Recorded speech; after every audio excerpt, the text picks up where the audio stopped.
Carlos Marcello stood at the window of his sprawling estate in Metairie, Louisiana, watching the morning sun cast long shadows across his perfectly manicured lawn.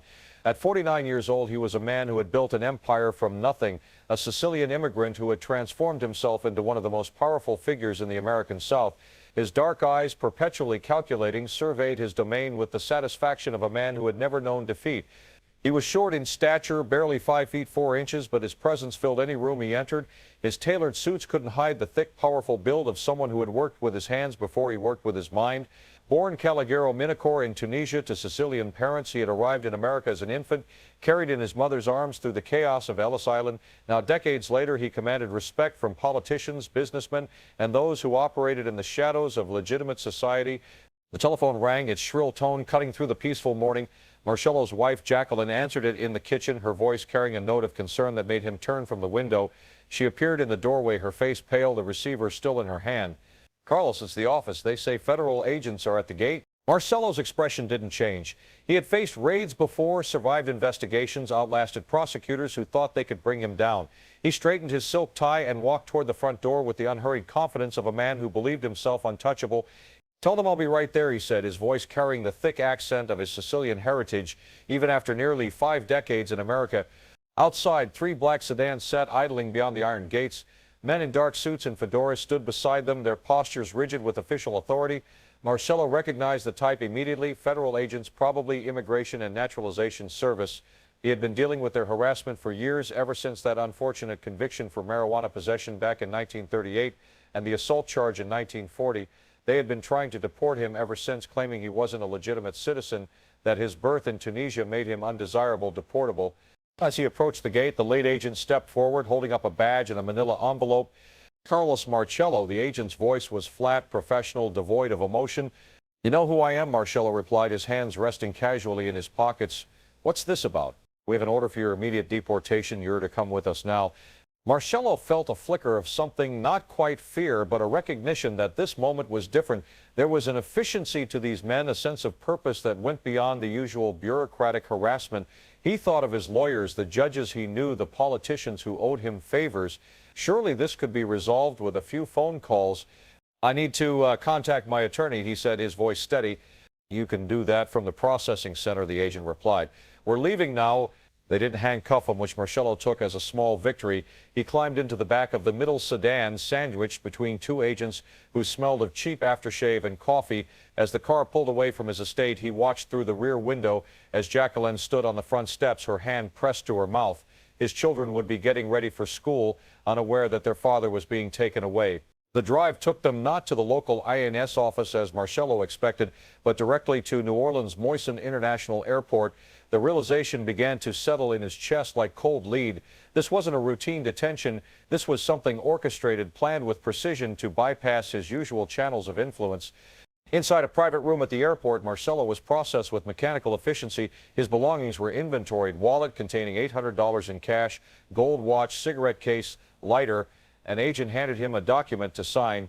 Marcello read it carefully, his mind racing through legal statutes, looking for the angle, the loophole, the way out that always existed if you looked hard enough. "This says I'm being deported to Guatemala," he said, looking up at the agent. "I've never been to Guatemala. I was born in Tunisia." "Guatemala has agreed to accept you based on your Guatemalan identification documents from 1956, the agent replied without meeting his eyes. Marcello's mind flashed back to that trip, a business venture that had required him to obtain temporary Guatemalan papers. It had seemed insignificant at the time, just another piece of paperwork in a life filled with documents, contracts, and official seals. Now those papers were being used as a weapon against him. "I want to speak to my lawyer. I have the right—" "You've been processed under special order," the agent interrupted. "You're leaving in 20 minutes. Marcello felt his carefully controlled composure beginning to crack. He thought of his organization, the hundreds of people who depended on him, the operations that required his direct oversight. He thought of his enemies, both in the underworld and in the government, who would see this as an opportunity to move against him. Without his presence, without his authority, everything he had built could crumble. "This is illegal," he said, his voice rising slightly. "You can't just throw an American citizen out of the country without due process." "You're not a citizen, Mr. Marcello. That's been determined by the courts. The deportation order is legal and final." They escorted him across the tarmac to a small private aircraft. The April morning was humid, typical for New Orleans, and Marcello felt sweat beginning to form on his brow despite the relatively cool temperature. Two federal marshals would accompany him on the flight. He was told there would be no stops, no opportunities to make phone calls, no chance to mobilize his considerable resources. As he climbed the stairs into the aircraft, Marcello turned and looked back at the city that had made him rich and powerful. The skyline of New Orleans stretched in the distance, familiar and now suddenly unreachable. He thought about the young Kennedy brother, Robert, the new attorney general who had made destroying organized crime his personal crusade. Marcello had heard the stories, knew that Kennedy had compiled lists of targets, and his own name was at the top. This was Bobby Kennedy's work. He was certain of it. The timing, the efficiency, the complete disregard for normal legal procedures, it all bore the stamp of someone willing to bend the rules to achieve their goals. Marcello felt a cold rage building in his chest, but he forced it down, channeled it into calculation. If they thought removing him from New Orleans would end his power, they were mistaken. If they thought dumping him in some Central American country would break him, they didn't understand the kind of man they were dealing with. He took his seat in the aircraft, his mind already working through the problem, analyzing the situation from every angle. The marshal sat across from him, watching him carefully as if expecting an outburst or an escape attempt. Marcello remained still, his face composed, his hands folded in his lap. The engines roared to life and the small plane began to taxi down the runway. Through the window, Marcello watched Louisiana disappear beneath him, the familiar landscape of his kingdom receding into a patchwork of browns and greens. He thought about power, about how quickly it could be taken away when you weren't vigilant, when you underestimated your enemies. But power, real power, wasn't just about physical presence. It was about reputation, about the networks you built, about making yourself indispensable to the right people. They could take him out of New Orleans, but they couldn't erase what he had created, the relationships he had forged, the loyalty he had earned and purchased over decades. The plane climbed higher, and Marcello closed his eyes, beginning to plan his return. The aircraft touched down in Guatemala City after nearly 5 hours in the air. Marcello had refused the sandwich and coffee offered by the marshals, spending the flight in silence, his mind mapping out the territory he was about to enter. Guatemala in 1961 was a country still recovering from years of political upheaval, a place where American dollars spoke louder than diplomatic credentials. As the plane taxied to a remote section of the airport, Marcello could see a small group of officials waiting on the tarmac. The marshals stood and one of them gestured for Marcello to exit the aircraft. The April heat hit him like a physical force as he stepped onto the stairs, the humidity somehow even more oppressive than Louisiana's. A middle-aged Guatemalan man in a rumpled linen suit approached, introducing himself as an immigration officer. Behind him stood two soldiers with rifles slung over their shoulders, their faces impassive beneath peaked caps. The immigration officer spoke in rapid Spanish, which Marcello understood well enough from his years dealing with various criminal organizations throughout Latin America. "Your papers," the officer said, extending his hand. One of the marshals handed over a folder containing Marcello's deportation documents and the Guatemalan identification papers from 1956. The officer flipped through them with studied disinterest, occasionally glancing up at Marcello as if comparing the photograph to the man standing before him. "These identification papers have expired," the officer said in English. Switching languages smoothly, "they are no longer valid." Marcello felt a surge of grim satisfaction. The very documents the Americans had used to justify deporting him to Guatemala were apparently insufficient for Guatemala itself. The irony wasn't lost on him. "Then I suppose there's a problem," Marcello said calmly, "because your government agreed to accept me based on those papers." The immigration officer looked uncomfortable, caught between the American authorities who had delivered this unwanted deportee and his own government's protocols. He turned and spoke briefly to one of the soldiers, then back to the marshals. "We will need to process him properly. He cannot enter Guatemala with expired documents." The senior marshal stepped forward, his jaw tight with frustration. "We have an agreement with your government. This man is your problem now." "No agreement supersedes our immigration law," the officer replied, his voice taking on a bureaucratic firmness that Marcello recognized as the sound of a minor official asserting what little power he possessed. The standoff continued for nearly 20 minutes, with the two marshals growing increasingly agitated while the Guatemalan officials remained unmoved. Marcello stood silently, watching the exchange with the detached interest of someone observing a game whose rules he understood better than the players themselves. Finally, the senior marshal made a decision. He reached into his jacket and pulled out a thick envelope, passing it discreetly to the immigration officer. Marcello saw the exchange, recognized it for what it was, a bribe, hastily arranged to resolve an uncomfortable situation. The officer took the envelope without acknowledgement, slipping it into his own jacket. "Very well," the officer said. "We will accept him for temporary processing. He will need to report to the main immigration office in the city within 24 hours. The marshals didn't wait for further discussion. They returned to the aircraft, which began preparations for immediate departure. Marcello watched them go, noting the efficiency with which they extracted themselves from the situation. Kennedy's people had done their job, removed him from American soil, and made him someone else's problem. What happened to him now was Guatemala's concern, not theirs. The immigration officer gestured toward a waiting vehicle, a battered sedan with government plates. "Come, we take you to hotel. You report tomorrow morning." Marcello climbed into the back seat, his mind already shifting from anger to strategic planning. Guatemala City was unfamiliar territory, but it was still a city, and all cities operated on the same basic principles: money, influence, connections. He had $800 American in his wallet, enough to start working the problem. The hotel was a modest establishment near the city center, the kind of place frequented by traveling salesmen and minor government officials. The room was small, the furniture worn, the ceiling fan barely stirring the humid air.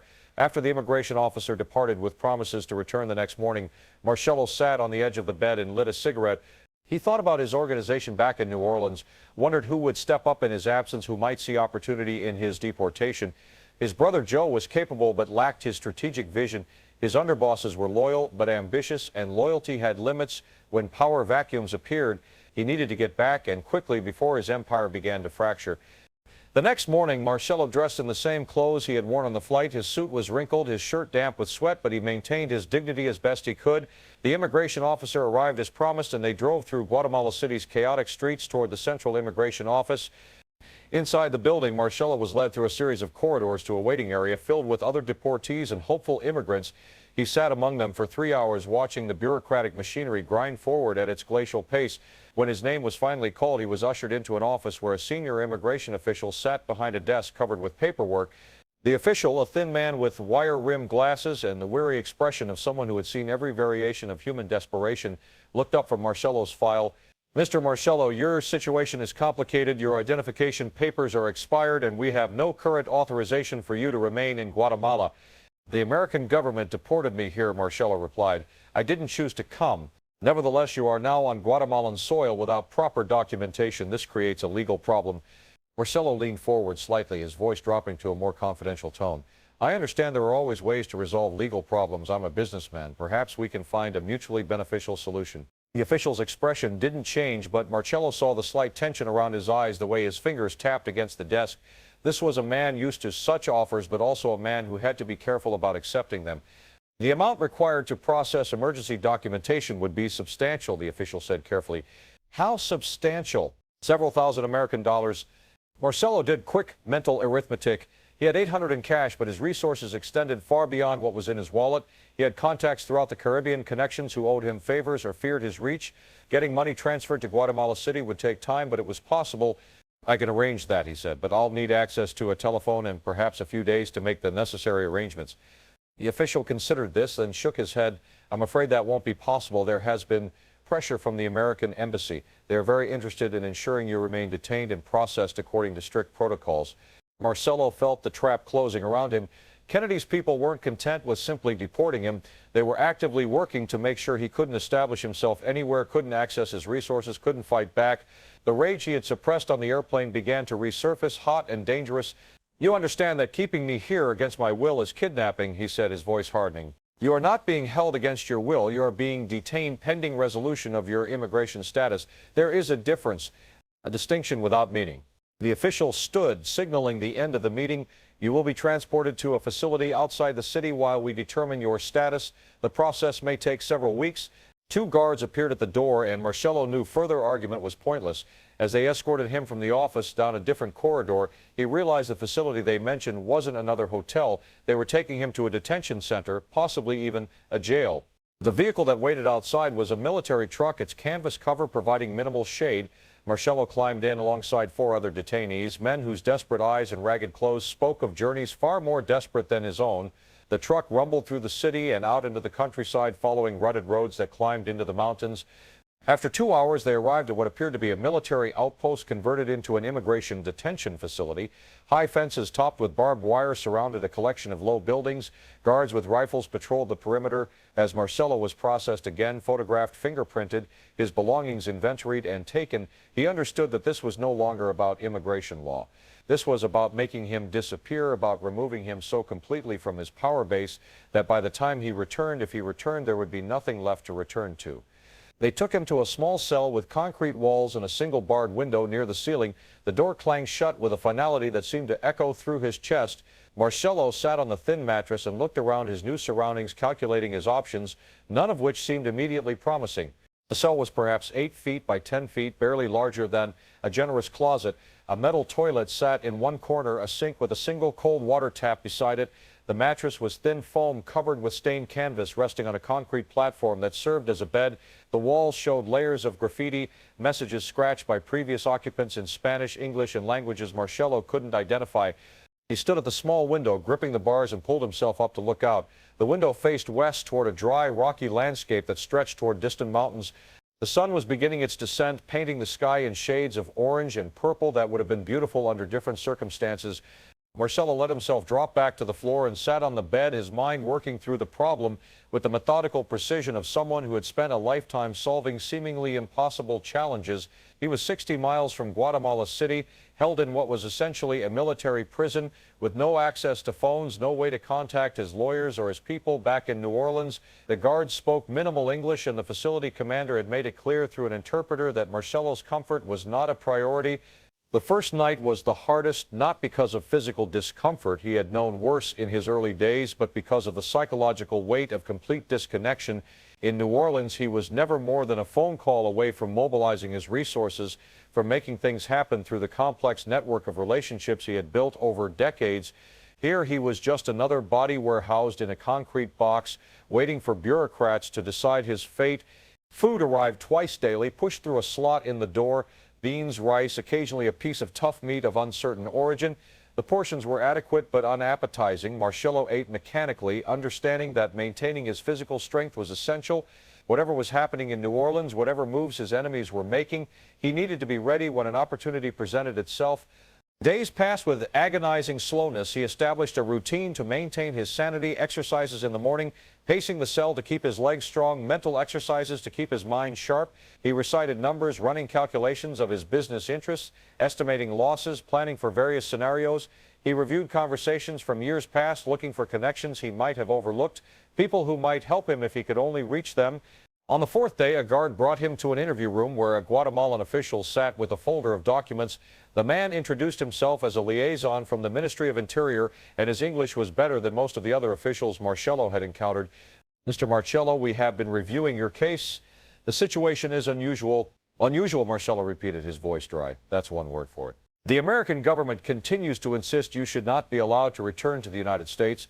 However, we have no legal basis to hold you indefinitely in Guatemala. You pose no threat to Guatemalan security, and you have committed no crimes on Guatemalan soil. Marcello felt a flicker of hope, so you'll release me. It's not that simple. We are under considerable diplomatic pressure. The Americans have suggested that releasing you would damage relations between our countries, and yet keeping me here illegally also has consequences. The official nodded slowly. Indeed, we find ourselves in a difficult position. There is a solution we are considering, but it requires your cooperation. Marcello leaned back in his chair, waiting. In his experience, when bureaucrats spoke of solutions requiring cooperation, they meant something that would be presented as voluntary but was actually coercion, dressed in polite language. We are prepared to transport you to the border with El Salvador. From there, you would be free to make your own arrangements. El Salvador has no quarrel with you, and you would not be Guatemala's problem any longer. You mean you'll dump me in another country and wash your hands of the whole situation? We prefer to think of it as facilitating your departure to a location of your choosing. Marcello considered this. El Salvador was no better than Guatemala in terms of his ability to get home, but at least it was movement, action, a different set of variables to work with. Staying in this cell was slowly strangling his ability to respond to whatever was happening back in New Orleans. When, he asked, tomorrow morning you'll be escorted to the border and released. What happens after that is your concern. That night, Marcello lay on the thin mattress and stared at the darkness above him. Through the small window, he could see stars, their light somehow making the cell feel even smaller, more confining. He thought about power and how fragile it could be. Years of building, of carefully constructing an empire, and it could all be threatened by one ambitious attorney general who decided you were going to be an example. But Marcello had survived worse than Robert Kennedy. He had survived poverty, survived the rough streets of New Orleans when he was young, and nobody survived rivals who had tried to kill him, survived the law enforcement agencies that had been trying to put him away for decades. He would survive this too, and when he got back, not if but when, there would be a reckoning. The next morning, they gave him his clothes, rumpled and stale, and his wallet with the money still inside. A small victory, but a victory nonetheless. Two guards escorted him to a truck, and they drove south through mountainous terrain, the roads growing progressively worse as they descended toward the border region. After 6 hours, the truck stopped at what appeared to be an official border crossing, though calling it that was generous. A single building, a wooden gate across the road, and a handful of bored-looking guards who seemed more interested in the shade than in monitoring who crossed between countries. The Guatemalan guards spoke briefly with their Salvadoran counterparts. Money changed hands, and then Marcello was walking across an invisible line that separated one country from another. Behind him, the truck was already turning around, eager to be rid of its cargo. Ahead, El Salvador stretched into the distance, as unknown to him as Guatemala had been. He stood there in the dirt road, the sun beating down on his head, and took stock of his situation. He had $800 of clothes on his back and no identification beyond his expired Guatemalan papers. He was hundreds of miles from home in a country where he knew no one, with no clear path forward. And yet he smiled, because Bobby Kennedy and his people had made a critical mistake. They had assumed that removing Carlos Marcello from New Orleans would break his power, would end his influence, would solve their problem. But power wasn't just about location. It was about will, about determination, about refusing to be broken no matter how far they threw you. They wanted him gone, wanted him to disappear into Central America and never return. Instead, he would find a way back, would rebuild what needed rebuilding, would remind everyone in New Orleans and in Washington that Carlos Marcello wasn't someone you simply disposed of. He started walking, following the road that led toward what he assumed was the nearest town. His Italian leather shoes weren't made for hiking, and the heat was oppressive, but he walked with purpose, with direction, with the absolute certainty that this was just another obstacle to overcome. The town was called Santa Ana, and it took Marcello 3 hours of walking to reach it. By the time he arrived, his feet were blistered, his suit jacket abandoned somewhere on the road behind him, his shirt soaked through with sweat. But his eyes were clear, his mind sharp, already working through the problem with the systematic approach that had built his empire. He found a small hotel, paid for a week in advance with American dollars that the proprietor accepted eagerly, and locked himself in a room not much larger than his cell in Guatemala. The first thing he did was strip off his ruined clothes and stand under the cold shower for 20 minutes, letting the water wash away the physical residue of his ordeal while his mind planned his next moves. He needed three things: communication with his organization in New Orleans, transportation to somewhere that could get him closer to home, and documentation that would allow him to move freely. The first was the most critical. Until he could reach his people, he was operating in a vacuum, making decisions without knowing what was happening to his interests. The hotel had a telephone, but international calls required going through operators, and Marcello wasn't sure how secure the lines were. Bobby Kennedy's people had proven they were willing to coordinate with foreign governments to track him. A direct call to New Orleans might give away his location before he was ready to move again. Instead, he spent that first evening walking through Santa Ana's Central Plaza, observing, listening, looking for the signs that every city displayed if you knew how to read them. By the third cantina he visited, nursing a beer he barely touched, he found what he was looking for: a table of men whose clothing and demeanor marked them as people who operated in the gray areas between legal and illegal commerce. Marcello sat at a nearby table, ordered food, and waited. Eventually, one of the men glanced his way, and Marcello met his eyes with the universal look of someone seeking to do business. After a few minutes, the man approached. "You look lost, friend," he said in Spanish. "Not lost," Marcello replied in the same language, his accent marking him as foreign, but his fluency earning him a measure of respect. "Looking for someone who can help me make a phone call to the United States, a private call where the operators aren't listening."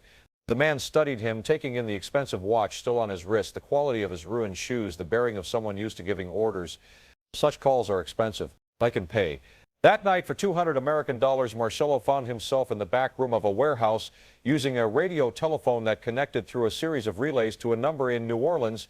The connection was terrible, crackling with static, but when his brother Joe's voice came through, Marcello felt a weight lift from his chest. "Carlos, where the hell are you?" "El Salvador."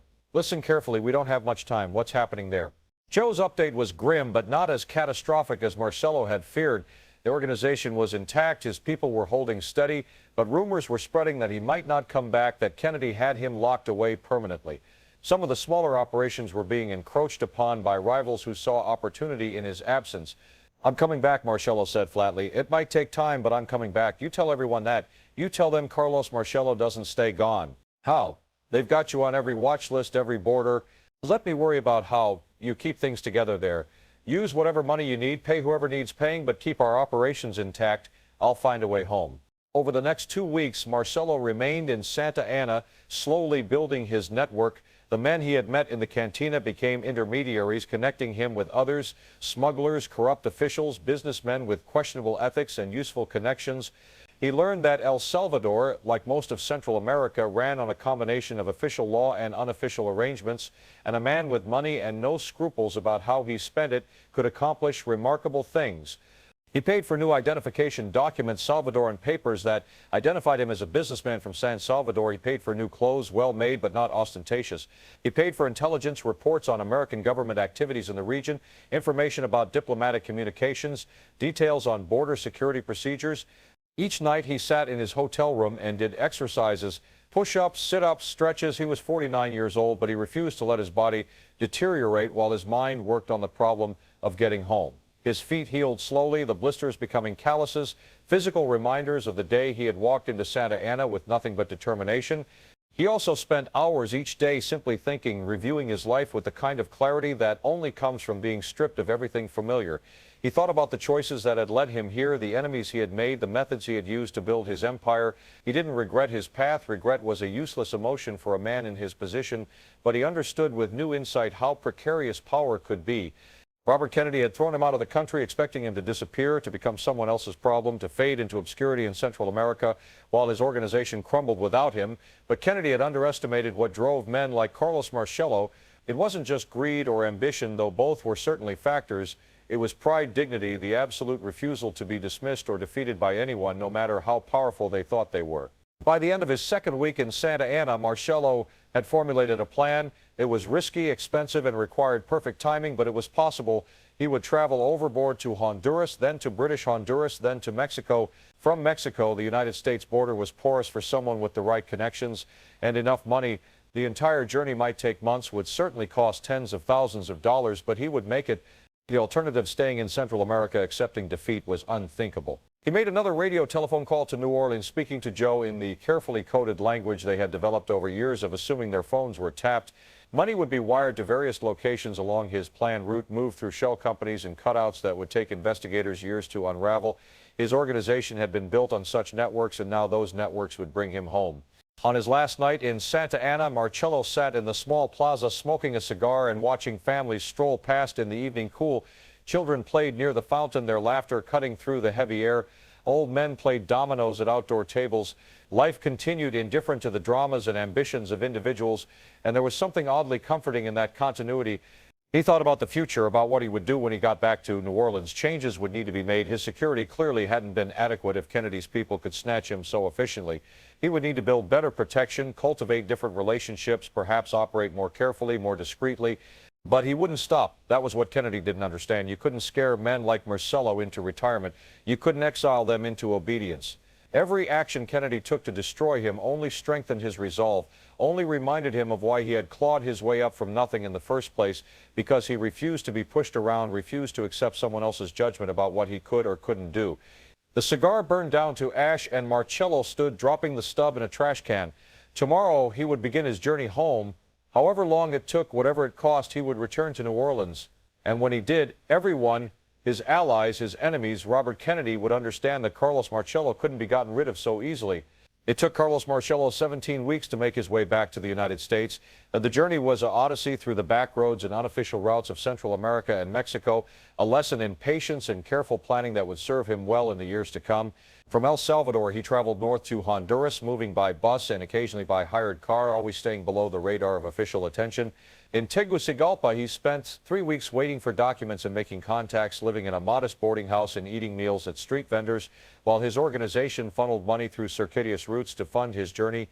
British Honduras was next, and there the British colonial administration proved more susceptible to financial persuasion than the Americans had hoped. A passport not under his real name, but good enough to pass casual inspection, cost him $5,000 and required him to wait another 2 weeks while bureaucrats moved with characteristic slowness. Mexico was the key to everything. Marcello had contacts there from years of doing business with Mexican organizations, relationships built on mutual profit and shared interests. In Mexico City, he met with men who understood that Carlos Marcello returning to New Orleans would eventually benefit them, that maintaining good relations with a man of his resources and reach was worth the risk of angering the Americans. They moved him north slowly, carefully through Monterey and then to the border region near Brownsville, Texas. The crossing itself happened on a moonless night in late August 1961, 4 months after he had been deported. He waded across the Rio Grande with a guide who knew every shallow point, every blind spot in the Border Patrol's coverage, every safe house on the American side. When his feet touched Texas soil, Marcello felt a surge of emotion he hadn't allowed himself during the long journey. Relief, triumph, vindication. They had tried to throw him away, to erase him from American territory, and he had fought his way back through sheer determination and force of will. Within hours, he was in a safe house in Brownsville, calling New Orleans on a secure line, hearing Joe's incredulous laughter when he told him he was back in the United States. Within days, he was being driven back to Louisiana in a convoy of vehicles surrounded by trusted men who had maintained his organization in his absence. When he walked into his Metairie estate, Jacqueline threw her arms around him and wept. His children, who had been told vague stories about their father on business abroad, greeted him with confusion and relief. He held them all, feeling the weight of separation lift, but already his mind was turning to the work ahead. The next morning, Marcello called a meeting of his top lieutenants. They gathered in the back room of a restaurant he owned, men who had proven their loyalty during his absence, and he listened carefully as they briefed him on everything that had happened while he was gone. Some territories had been lost, some operations disrupted, some relationships strained by his absence, but the core of his organization had held, and that was what mattered. We rebuild, Marcello said simply. Everything we lost, we take back. Everyone who moved against us during my absence needs to understand there are consequences, and we do it smart, quiet, so that Kennedy's people can't use it against us. Over the following months, Marcello did exactly that. He reestablished his control, repaired relationships, sent messages through actions rather than words that Carlos Marcello was back and stronger than continue 1840 ever. He also began to operate differently, more carefully, always aware that Bobby Kennedy was still Attorney General, still focused on destroying organized crime, still specifically targeting him. The legal battle over his deportation continued for years. Marcello fought every charge, every attempt to remove him again, using lawyers and legal maneuvers with the same strategic thinking he applied to his business interests. The courts eventually ruled that his deportation had been illegal, that due process had been violated, that Kennedy's people had overstepped their authority.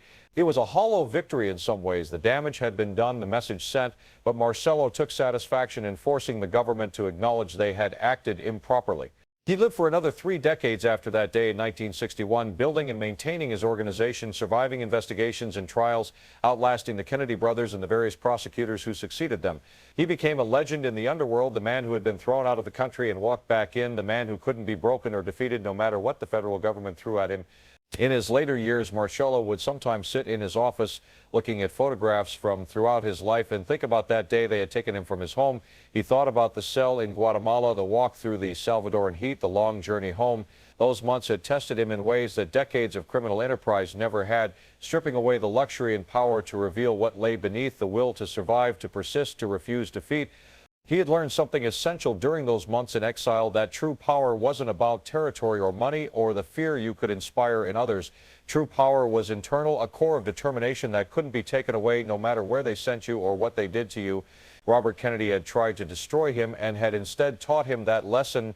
When Marcello died in 1993 at the age of 83, he left behind an empire that had survived everything the law could throw at it.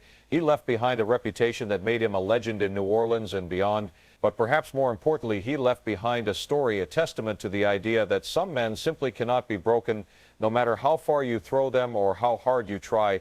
The story of his deportation and return became part of the mythology of organized crime in America, a reminder that power isn't just about violence or money, but about the will to persist in the face of impossible odds. Young men coming up in criminal organizations would hear about Carlos Marcello, about how the government had thrown him out of the country and he had walked back in, and they would understand something about resilience, about refusing to accept defeat. In the end, that was his true victory, not the money, not the territory, not even outlasting his enemies. His victory was in proving that dignity and determination could triumph over institutional power, that a man stripped of everything except his will could rebuild himself and his empire through sheer refusal to be defeated. The concrete cell in Guatemala, the long walk through El Salvador, the months of careful planning and dangerous travel, all of it had forged something in Carlos Marcello that was stronger than any prison wall, more enduring than any deportation order. It had proven to himself and to the world that some men cannot be exiled from their own power because their power comes from within, from a place no government agency can reach or control. And in that realization, sitting in his office in the last years of his life, Carlos Marcello found something close to peace. Not redemption, he was too realistic to believe his life deserved that, but satisfaction in knowing that he had been tested by the full weight of the federal government and had emerged unbroken, unbowed, victorious in the only way that truly mattered, by refusing to let them define who he was or what he could become. The young Sicilian boy who had arrived at Ellis Island in his mother's arms had become a man who could walk across continents to reclaim what was his. That journey, more than any business success or criminal enterprise, defined his legacy. He had been thrown away and refused to stay gone, had been exiled and found his way home, had been counted out and proven everyone wrong. In the mythology of American organized crime, in the stories told in back rooms and quiet conversations, Carlos Marcello's deportation and return stands as a testament to a particular kind of strength, the strength that comes not from never falling, but from refusing to stay down no matter how far you fall or how hard you hit the ground. And in the end, that refusal, that absolute determination to define himself rather than be defined by others, was his greatest achievement and his most enduring legacy.